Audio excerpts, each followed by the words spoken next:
Hey folks, WMAR 2 meteorologist Mike Taylor with an update on Hurricane Florence, Category 4 storm headed for the East Coast.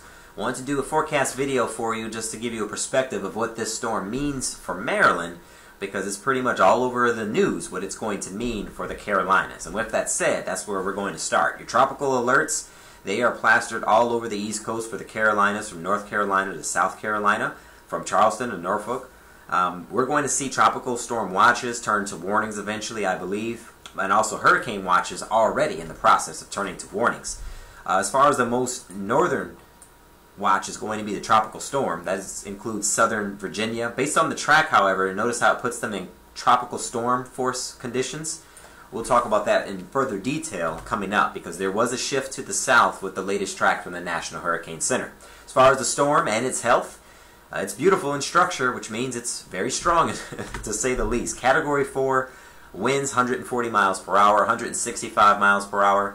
I may be out on an island right now, but I feel like it could reach Category 5 briefly, even though it's expected to make landfall at either a 4 or a 3. Either way, it's a major hurricane that we're tracking. It's moving west at 17 miles per hour. It's going to lose some of that speed as well as it continues to move in a westward direction. Roughly, looks like that's 350 miles southwest of Bermuda. I have glasses and I still have a difficulty seeing. Sorry about that. But here's a look at the overall track now from the National Hurricane Center. The latest update is still bringing this thing towards us. Notice that it's going to be Wednesday, 155 miles per hour, so solid Category 4 storm. That's when I think it'll be teetering near that Category 5 strength.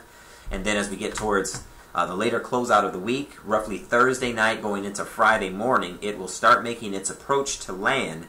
Officially, the landfall is not expected to take place until Friday. That's a change up in the forecast a little bit on timing, because Florence is expected to slow down. It just appears that she's going to slow down, or it's going to slow down quicker than originally forecast. This is another change. Let's zoom in a little bit to Maryland. I want you to see the difference here. These are the impacts for Maryland, at least the map I drew about 24 hours ago.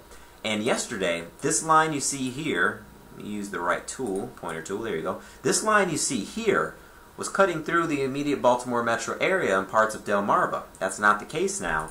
Notice that it shifted roughly about 100 miles or so south. In fact, it's as far south as Richmond, Virginia, and it's past Fredericksburg, DMV, and areas like that, and even northern Virginia and western Maryland. That's progress from before. Not so much for our friends in Virginia and the Carolinas, but it is looking better for Maryland, which I'm happy to say, because we truly look just like them. We don't need any more rain. It's going to cause more havoc for sure. Here's a look at what I was talking about and the reason why I believe Norfolk is included in that tropical storm watch, because they're included in the tropical storm force wind field. As far as the hurricane force wind gusts, that's pretty much a bullseye right over the Carolinas, primarily for North Carolina. So that's going to definitely produce some storm surge, 15 to 18 feet. That's the red you see here. The green goes all the way up towards Ocean City. And that'll be a concern that maybe some Ocean City coastal flooding could take place. Same thing with the Bay, even though we've already been dealing with that. Florence is only going to enhance that, so that's going to be a concern in the days ahead.